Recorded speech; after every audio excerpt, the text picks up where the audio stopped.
Oh, how is everyone? It's Wednesday morning, must be April the 10th, and it's kind of an overcast day here in the middle of the Mitten. And so I just thought I'd sit down for a quick minute. I've just gotten out of the shower, well, a little bit ago. My hair's mostly dry. And say hi. It's going to be kind of a busy day here today. We have the plumber coming, old farmhouse. We're having some plumbing troubles. The visiting doctor is coming today. Hair is doing crazy things. The visiting physician is coming today to see Bill and the nurse. And let's see what else. I have to go pick my grandsons up and take them to band practice. And just the normal stuff. I've been trying to put the podcast together.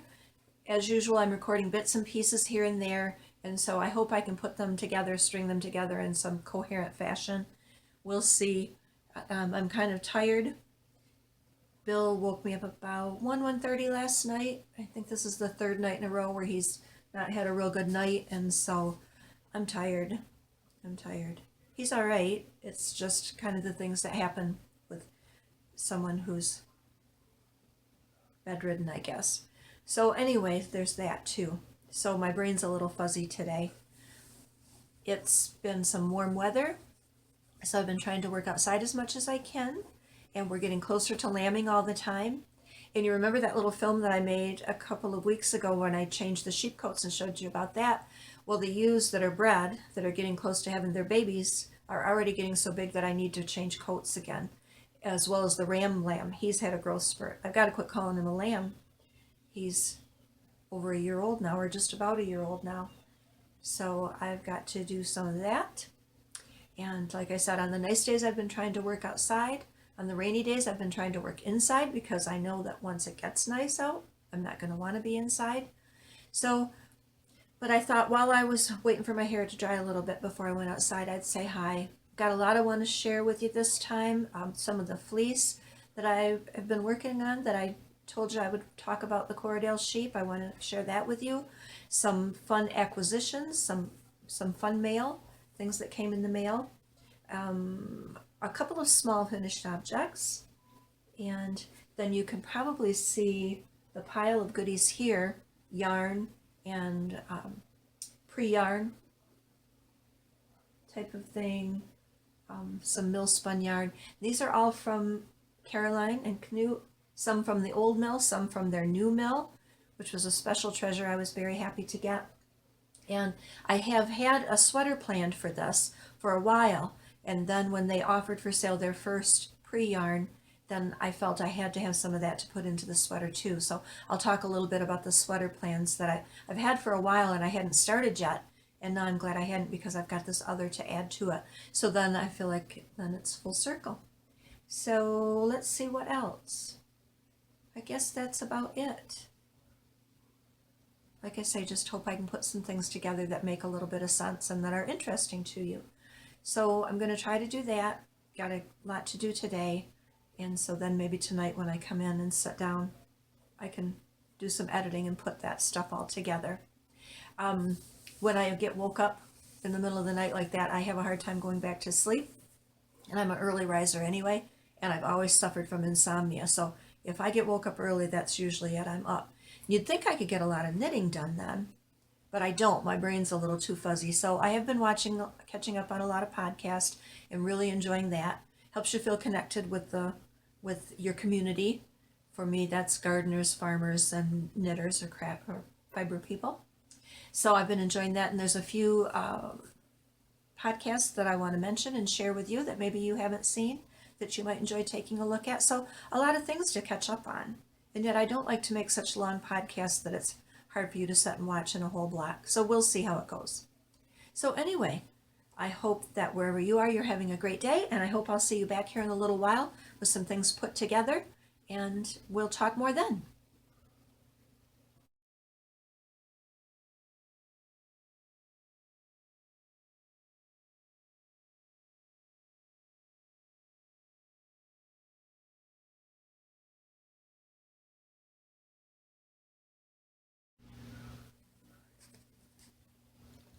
This is such a special package from Anna who is Caledoniana, if I'm saying that right.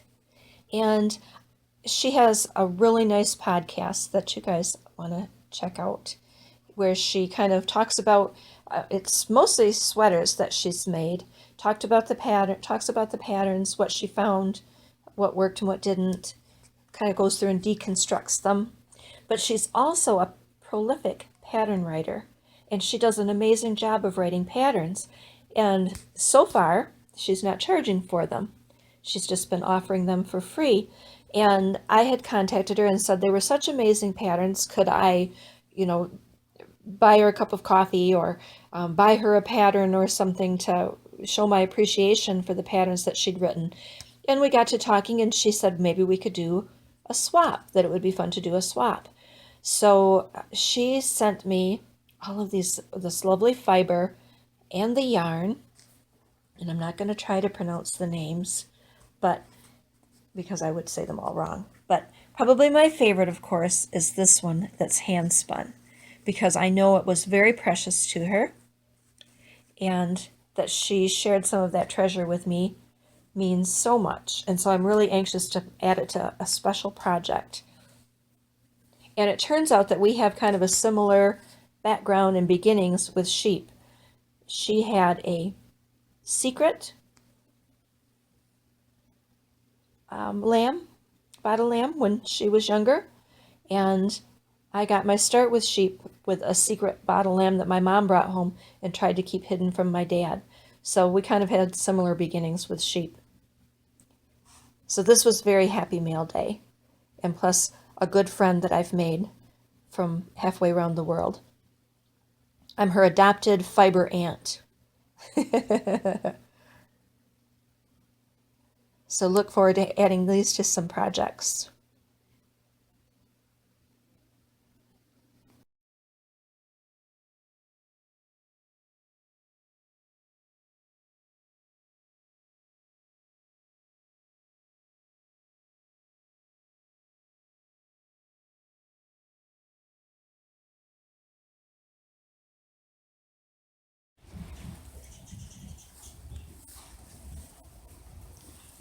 Look how I need to change this coat already. One of the red ewes. This is Naomi. You saw her fleece, or you will see her fleece. Right, Naomi? And look at the ram lamb. He's outgrown his coat. There's Francie. There's little Kelly, who's feeling her lambs. She doesn't really want anybody to be close to her. Do ya? Really, neither does Hannah. Hannah and Hilda are sticking together. There's Hilda and Marjorie. There's my hot mess. Ninja fin sheep. Last year, Naomi was the first one to lamb. So we'll see what happens this year. That's Naomi and Sushi. But Naomi was first to lamb last year.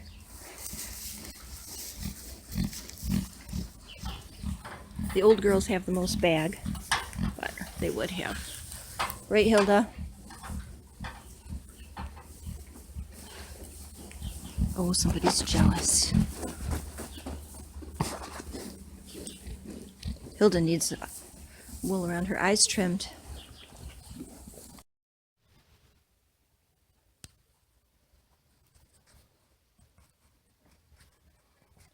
This fleece obviously is from Francie. Francie is an 11-year-old Corriedale ewe, and you would hardly know to look at the raw fleece that she's this pale silver, almost fog colored. She used to have one of our longest staple lengths, and she has a very open crimp, almost like she threw back to the Lincoln in her genetics. Very long, it was very wide crimp and very silky. But as she's gotten older, she is 11, it's quite a bit shorter. Still the open crimp, but very, very silky. when it's washed. And you can see the crimp there. So that's Francie. And this is Kelly, and if you've watched our videos, you will have seen Kelly. She's one of my favorite ewes to photograph, her and Hannah, as being just, to me, an ideal Corriedale type in looks and also in fleece. Now here's the unwashed fleece. Kelly is a 6-year-old, and that's a what I consider a traditional Corriedale crimp, a blunt staple, and kind of an accordion type pleat. And I wanted to show you too that as dirty as those tips are, this fleece washes up so nicely. This actually took less washing than Francie's did. 1 wash and 2 rinses. Now there's chaff in there I'm going to have to comb out, and look at that. Isn't that beautiful? And this fleece just shines. Again, she's a 6-year-old.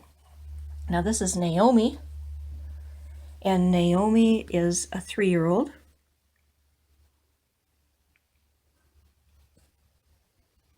These are the raw locks, and you'll notice that she has a really fine crimp.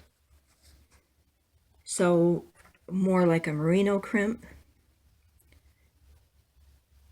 but with a longer staple length. She has quite a long staple length, and that comes directly from her great-grandmother, Violet, who was one of our original ewes. And that crimp holds really well even in the washing. You can see.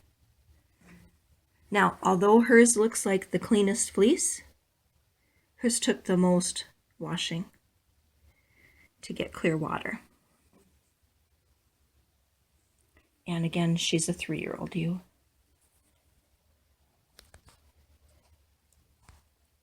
And I wanted to say thank you to Jennie of Tiny Paper Foxes for reminding me of why I do this. She's been sampling and spinning and knitting with each of her fleeces individually. When I started to do this, I did the same. Of course, I only had a few sheep back then, but now I'm down to just a few sheep again. And so I've just really been enjoying the process of handling my own fleeces. And like I said, these are from last year shearing. We're getting ready to shear again. And I typically always keep a few ounces of each to sample, to see what they're like before I even sell them to someone. So I'll probably comb these. And actually, I have a little bit more of Francie's. Got about the equal amounts of all of them. I'll comb them probably and spin them.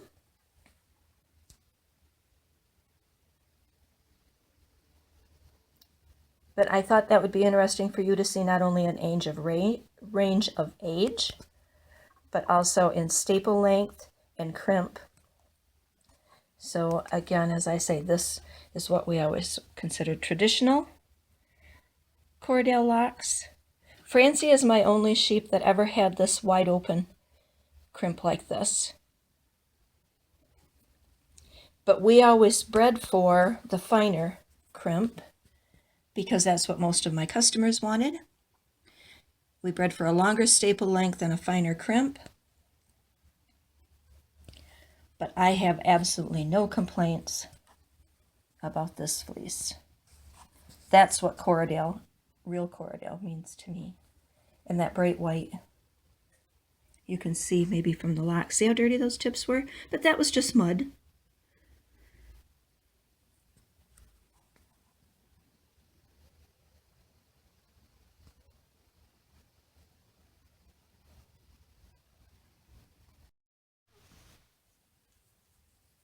Well, hello, good morning.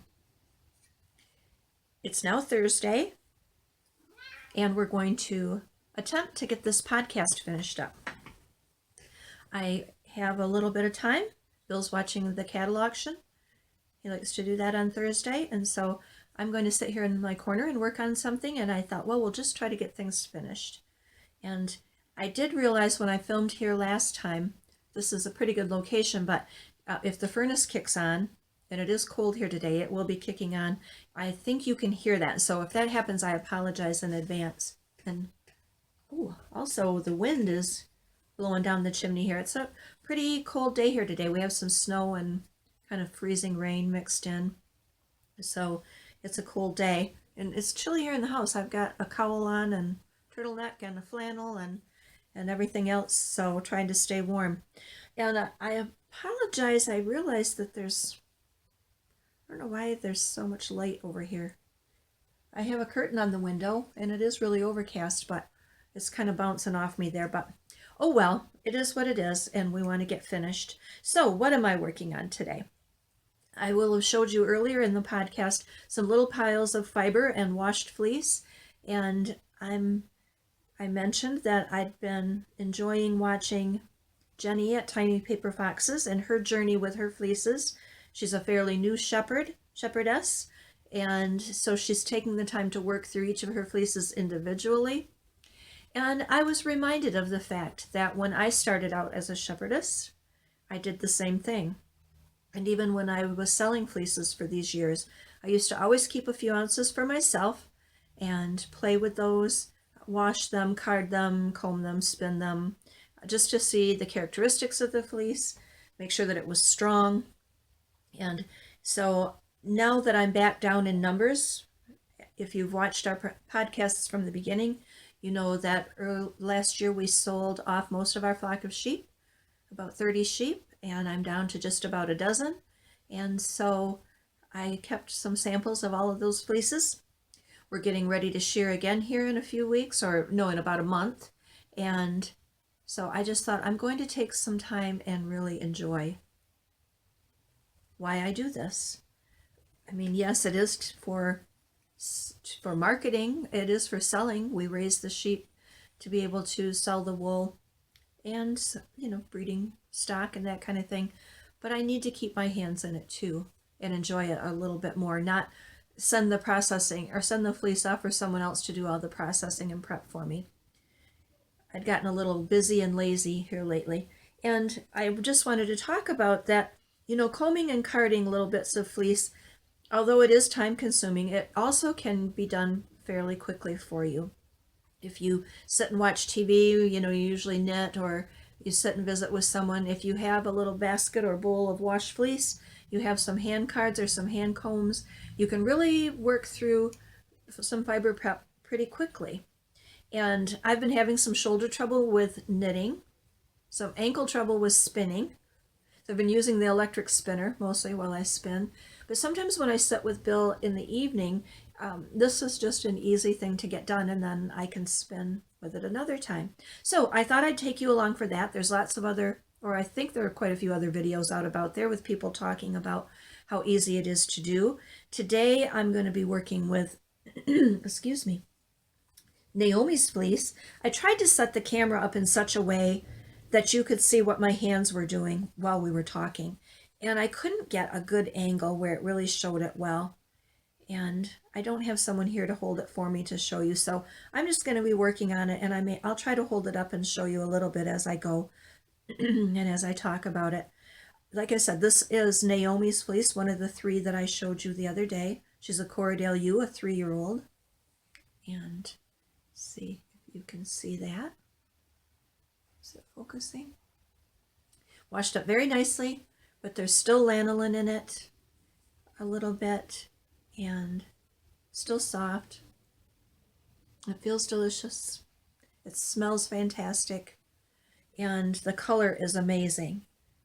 She's kind of a silvery gray variegated U, but she also has, the tips are a little bit kind of a taupey color that goes along with the line of sheep that she's descended from.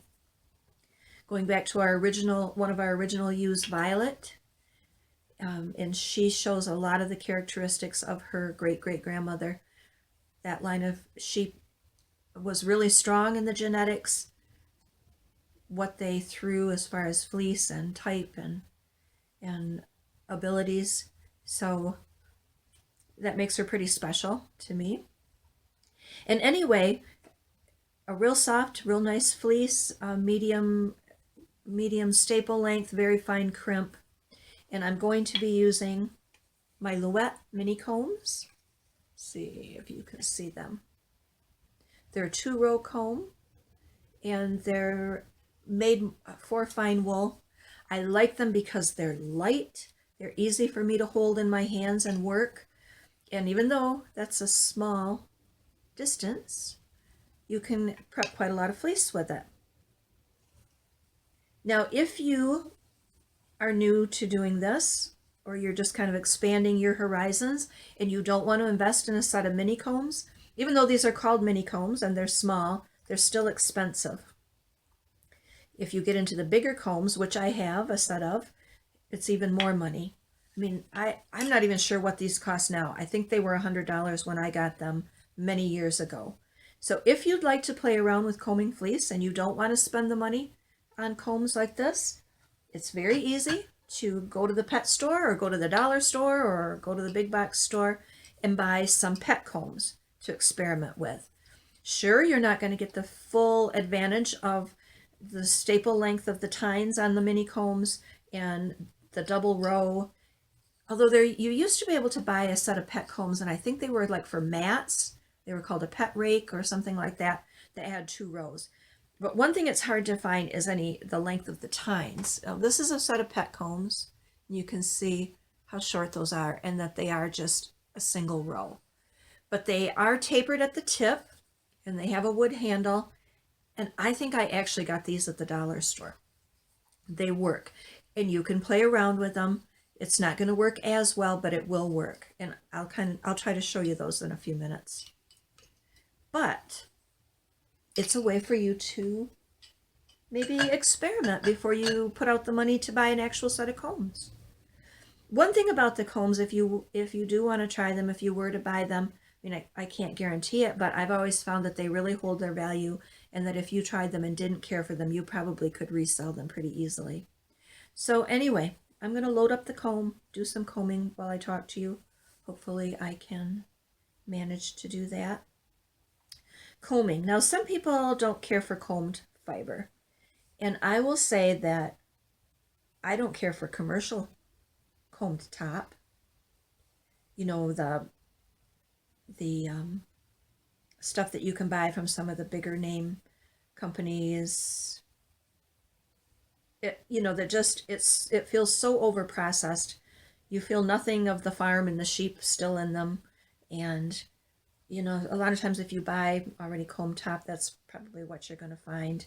It just feels so lifeless, like it has no connection with the animal and the farm. If you can find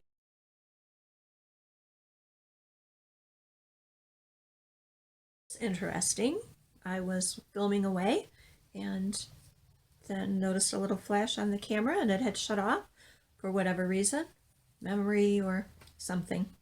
So, well, it's okay. We'll try to continue on. It's now later in the day and the sun has come out, so I know the lighting is probably a little wonky, but that's all right. We're gonna press on and try to get this done. So we were talking about fibers, combing fibers, and Corriedale fiber in particular I was working with, and so I'm going to try to pick up where I left off. While the camera was not filming and I was working away, let's see if I can hold this up for you to see. Here's a little nest of the combed fiber. Roll it up in a little ball. Now, I wouldn't have to. So see, got quite a little length of roving here. Top, actually, combed fiber. And then I kind of drafted out, so I drafted a little farther than I should have. But there's still crimp, and it's ready to go. Now, if I wouldn't have drafted it out, I could just leave it in little lengths and lay them in my basket too.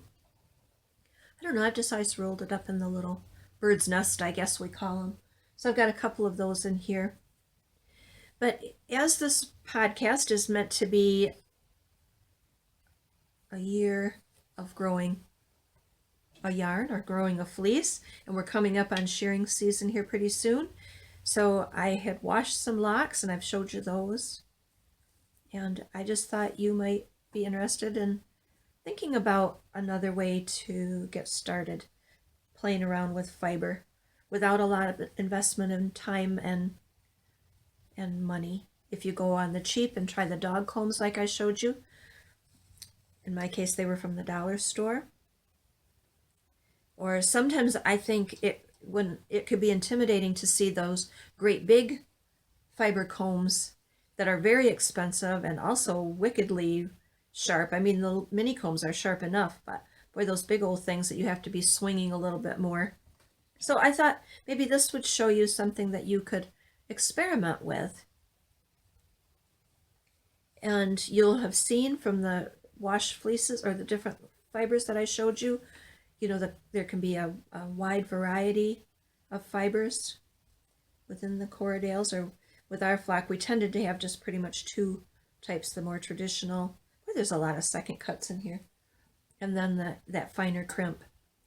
And I don't know, for me with the Corriedale, with our own Corriedale, because we did go a little bit finer, and even with some of the other finer breeds, I find that the combs work better. I've used drum carders. I've owned drum carders. I've bought them and then resold them. I've used other people's carders to try different kinds. I have a set of hand cards now that I do use, but I think partly because of the fineness and because I am washing it at home and I'm leaving some of the lanolin in the fleece, there's a little bit still in there, that using the combs I don't get as nice of a fiber prep. With that bit of lanolin, it doesn't go through the carders quite so well. You can get away with some of that lanolin in the combs. In fact, I think it helps. You don't get so much static electricity. And I just can't figure out a way to film very effectively to show you. But anyway, I'm working the combs. And I find that's worked the best for me for the Corriedale, or with fleeces that I've washed at home. Jacob fleeces, Leicester fleeces. I have the bigger set of combs and I use that for like the Romney and the more long wool. These little combs are nice for some of the down breeds too. They work really well. So I'm finding that this fleece of Naomi's is taking 2 passes through the combs and I've got what I want. And I'm going to load up the dog brush here next and just show you how that can work. You can't do very much at a time, but you know, if you just wanted to get a few ounces of raw wool and wash it yourself and a couple of dog brushes and give it a try, I think you'll be surprised how much you can do and how much you might like to do. I have on our blog quite detailed instructions on how I wash wool, how I wash fleece, and I'm going to put a link to that down below. I've linked to it before, but I'll do it again. It's on our blog. I tried to video it a little bit, but again, because I'm doing it myself and trying to hold the camera and show you what I'm doing, and I thought, you know, I've already got this, and with pictures and everything. So I'm going to put a link of that down below. And in talking about the Corriedale fiber, the Corriedale wool, and why you might consider Corriedale, a few years ago I was approached by an online magazine that isn't in production anymore, but they asked if I would like to write an article about Corriedale, and I did. And so I thought I'd put a link to that down below, and maybe you could read that. And it would tell you about my love for the wool and why I think it's an important fiber and why everyone should try Corriedale, why there's a place for it in everybody's spinning and knitting repertoire stash arsenal. I guess we could say. Let me set these combs over here and grab the little dog brushes. So, like I said, they're holding up together. You can see, here's the wet comb, and you see the length. Here's the dog brush. But this will work. So you just grab a lot smaller amount of fleece.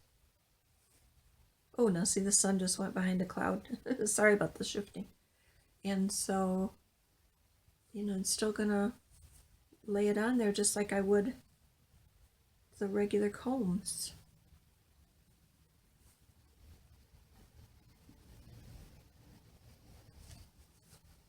It'll work. This might be a little bit long staple length for this.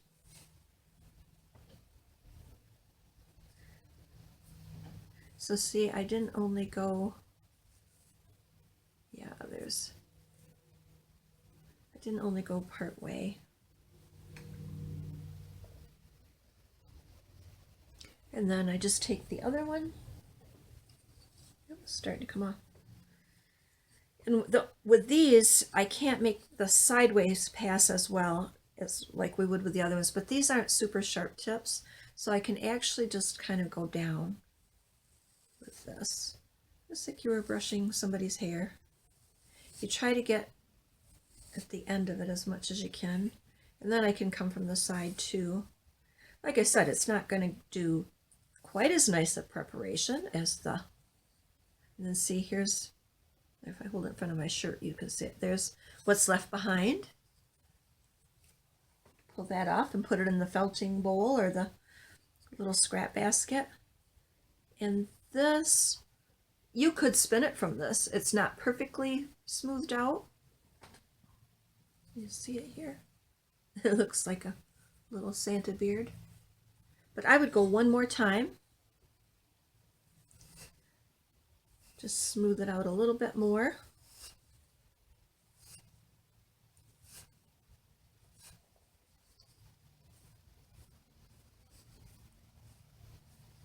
I might have had a little bit too much on there. And I did pick up some more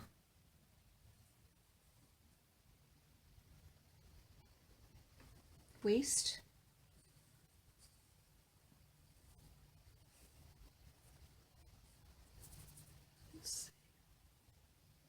So, and there, and then I can just pull this off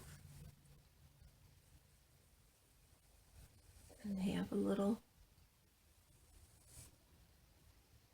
my hands are rough. So see how I'm drafting that off? You don't want to pull right from here, you get back a little ways. Oh, there was a little clump. So that leaves a little bit more waste, little short bit there. And there, from a set of dollar store dog combs, I have a little piece of fiber to spin. You can spin right from the locks too. That would probably be the cheapest way to do it, wouldn't it? But if you want something a little bit more controlled, or if you wanted to blend a couple of colors, then you could do that. I want to mention, let's say right here, if you can see this beautiful bird picture, that was a gift from my friend. We'd done some yarn. She bought some yarn from me, and then I sent her some, and it's actually quilted. And she actually has a little YouTube video about how she did that. And so here it came in the mail, and it just is so cheerful. Makes me so happy. So anyway, I've really been enjoying this, having my hands right in the fiber. If you follow me on Instagram, you saw the picture that I posted of my little ninja fin sheep. If you watched the video I did with changing coats, you know that when I changed the coats, I discovered that she had a little bit of a skin issue. It's kind of a scurf or a dander.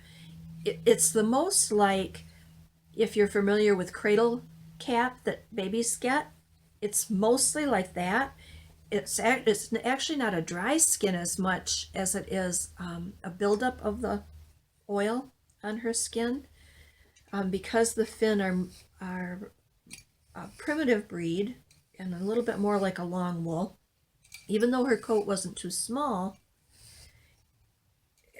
Finn also has quite a lot of lanolin, and she has a lot of lanolin. And so there was a buildup in there.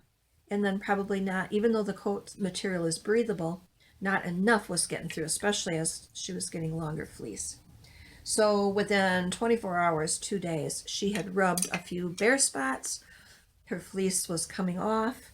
And I wonder if they are sometimes, Icelandics and Shetland actually get, you can shear them twice. Now, she doesn't have the length of fleece to shear twice, but I don't know. It's the second year she's had issues. It's not lice. No one else has it. And she didn't breed last year, I think, and she didn't breed until very late this year. And on this farm, you have to be contributing. So this is a dilemma for me because she is a pet. And probably the big farmers and big shepherds would say this is why you don't have pets, right? But she is. She's just a character. She's the funniest little sheep. And I say I don't need to have a dog because I have her. And so, I don't know. What I decided on, I'm going to try adding some kelp to the sheep's diet. Now, I've never had this problem with the Corriedale. And I'm not having that problem with the other Finn sheep. But I do know several Icelandic and Shetland breeders who really swear by using the kelp as a supplement, as a top dress. And I'm just wondering if that might help her. And it can't hurt. So I'm going to give it a try and see if that might help. Because I'd sure like to keep her around. We'll see. Anyway, it's still on topic for fiber, right? So that we're going to do. We're going to give that a try. And, maybe there'll be benefits with the other sheep that I'm not expecting. So, is this something that you've dealt with before? Have you seen this? Yeah, she's a hot mess right now. I'm tempted to put a coat back on her just because I can't stand looking at her ratty old fleece dragging around. It's all matted because she's been rubbing. And, of course, it's filthy now. So anyway, I was really disappointed in that. Hope the other one will be all right. Shouldn't have the itching issues. But anyway, so I've probably rambled on about this long enough. I wanted to talk to you guys some more about some other podcasts that I've been watching, but I don't know if I'm going to have time for all of that. We might save that for another video later on. I didn't get any bucket talk in the barn, or just a few minutes with the sheep that I might be able to stick on here. And we're getting close to lambing. Actually, it could be any time. I figure around the 15th. And today's, what, the 11th, I think? So, because sometimes they come early. Now, I've got they're making bag. I'm kind of bummed the shearer's not going to get here till after they lamb, probably. But we just couldn't, he was too busy. The shearers get busy. And what else did I want to tell you? Hopefully we've covered everything else. And I want to say again that I thank you for coming back if you're a return viewer. Thank you for checking me out if you're a new viewer. Click subscribe and like down below. I'll try to have the links for all the things I'm talking about. Try to have some more knitting maybe next time. And I am going to have some more farm and garden content next time. So the weather's getting to that point. So we'll have some more of that. In the meantime, keep spinning and keep knitting. If there's anything else you'd like me to talk about, leave me a message. And we'll try to do it. I know the podcast hasn't been real consistent, but I started out doing this a bit for myself, and I can't make myself stress about it. So it is what it is. But I do miss sharing things with you guys when I don't get a chance to be back at it. So I'm gonna try to keep on it. Any questions you have about combing fiber, about washing fiber, or if you have any tips, My biggest tip for washing fiber, I've mentioned it before, and it's in my description on washing fiber, is a long time ago a merino breeder told me, or maybe I heard her in a lecture, I can't remember, but told me the tip about doing a cold water soak before washing the fleece, and I always do that. And you'll see some pictures on the blog. You'd be amazed how much comes out of the fleece in that first little cold water soak. And then you go to the hot water. And it doesn't felt, I'm not agitating it. And plus, I think it's, if you go the other way, if you go from hot to cold, that you can shock the fleece. But so I always do that. It's always worked for me. Even when I wash my fleeces, because sometimes I wash them before they go to the mill rather than have them wash them. And I always get good feedback from the mills about how clean they are. So that's something to consider.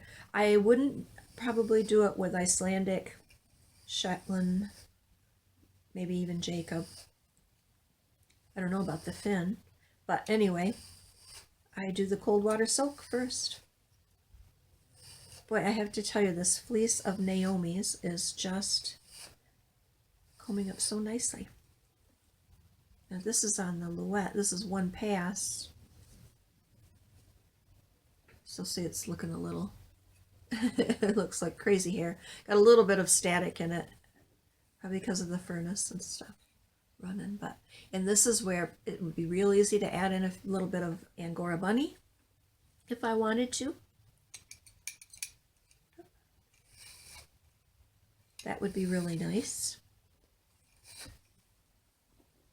And so then you see there's some waist, these little short bits, and some of the tips, because I showed you that I didn't flick the tips before I washed them, and I don't do it before I'm carding them. So that was one pass. I could almost, if I wanted a little bit more textured yarn, spin right from that. I actually overloaded the comb a little bit here. So I hope I'll see you soon. Maybe the next time I sit down to record a full podcast, we'll have some lambs.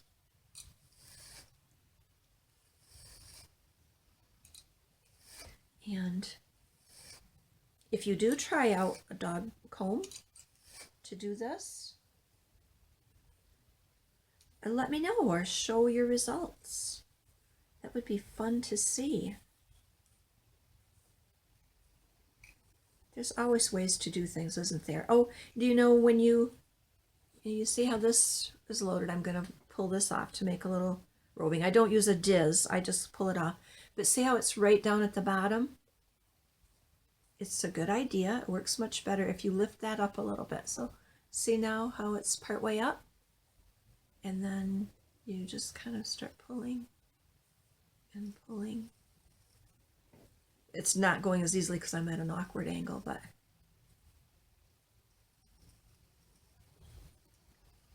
until that comes off. And you may have to move it up a little bit more again. And you kind of go from side to side also. And then before we go, I want to show you one more thing. Roll this up.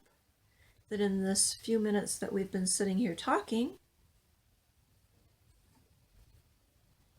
I have, you see them, a little bowl full of fibers ready to spin.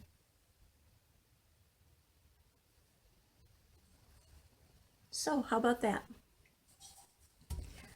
I hope that you have a wonderful weekend, that there's some yarn and fiber involved. Meant to talk, like I said, about these other podcasts and about some gardening things, but probably getting kind of long now, so I'm going to close and hopefully, oh, at the end of this, I'm going to put a little video that I filmed the other day, right in the middle of some beautiful warm spring weather. We had an ice storm and I had to go over to the roundhouse for something. And so I just filmed a little bit. It was really pretty, the ice coating everything. When I went, I didn't realize it was quite so slippery as it really was. And so you'll see that and hear the rain. And I think you can hear the turkeys coming. They were coming down off the roof, roost in the woods. You'll hear some geese off in the distance.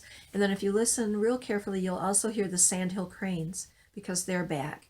And so you'll hear them too. So I'll put that on at the end for you to enjoy. So I hope that we'll visit again real soon. Happy knitting and spinning and fibery pursuits. And if you get a chance, add some Corriedale to your life. You won't be sorry. I was just watching the playback, editing some of the video, and there are two things that I want to real quickly hop back on to tell you about the combing, if you didn't already know. And that is, you can be really fastidious about this. You know, some people lay their locks of fleece out all going the same direction and bundle them up and everything. I don't tend to do that, and so you can see that things are going all different directions. Like this is the top, this is the bottom. You know, the locks are all going from cut end to tip. And so when I load these, loading it means putting it on the combs. I don't worry about, am I going from the front to the back or top to bottom? And I'm going to try to show you that.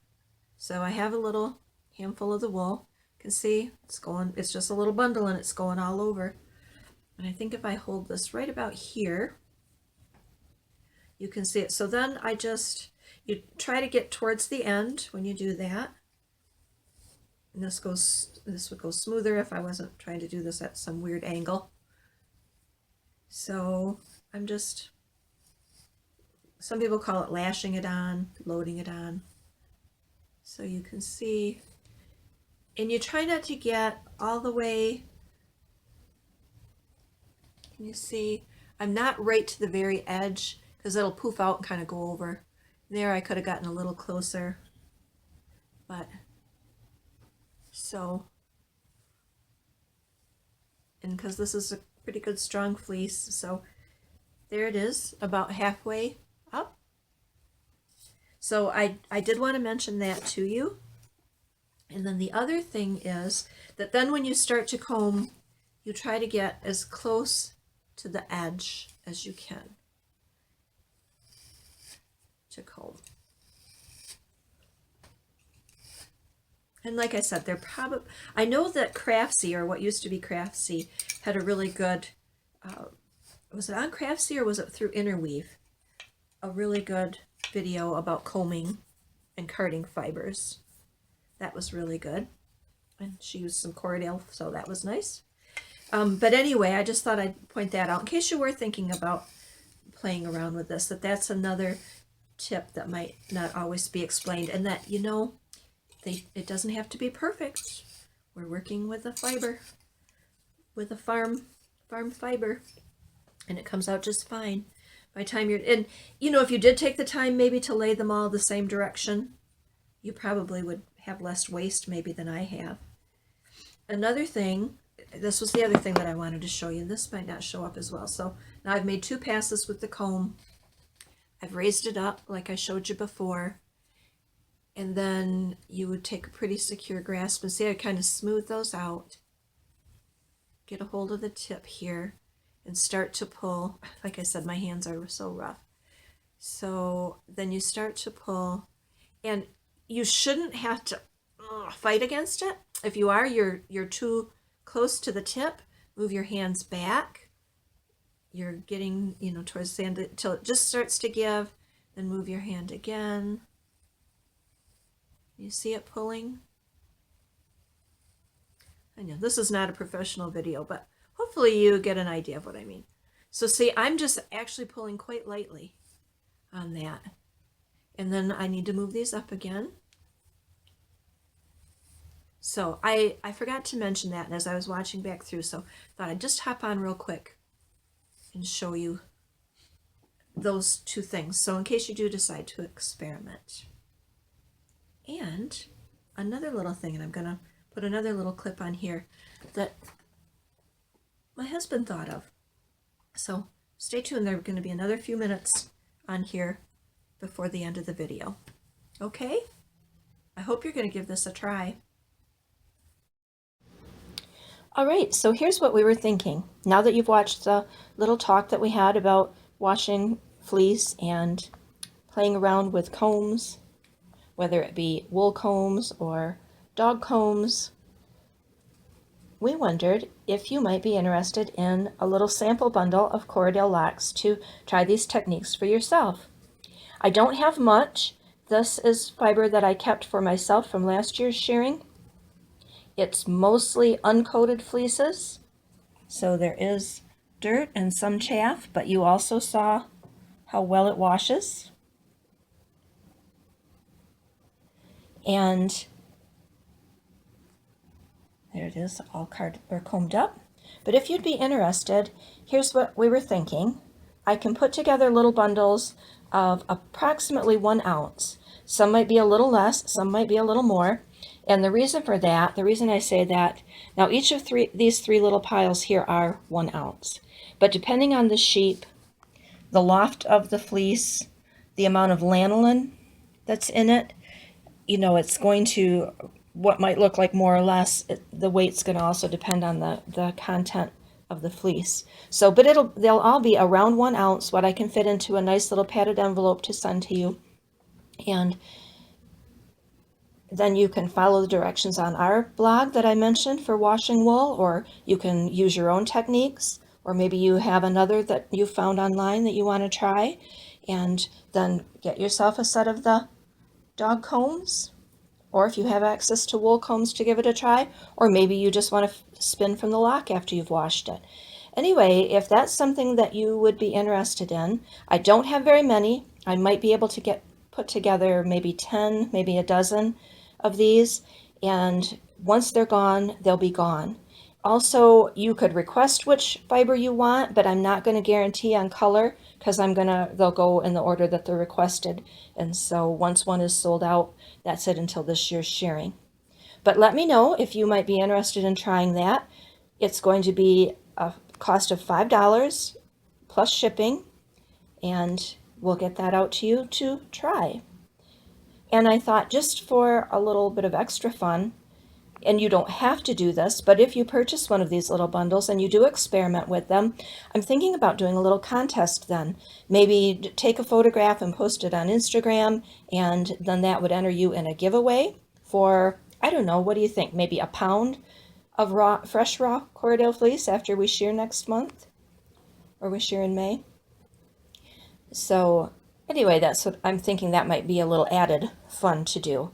But if you're interested in purchasing for whatever reason, if you haven't tried Corriedale before and you don't want to invest in a whole pound or a larger quantity, this is a nice way to do it. Shoot me an email or message me on Instagram. I'll have the links down below, and let me know if you're interested. We'd be happy to send some out to you.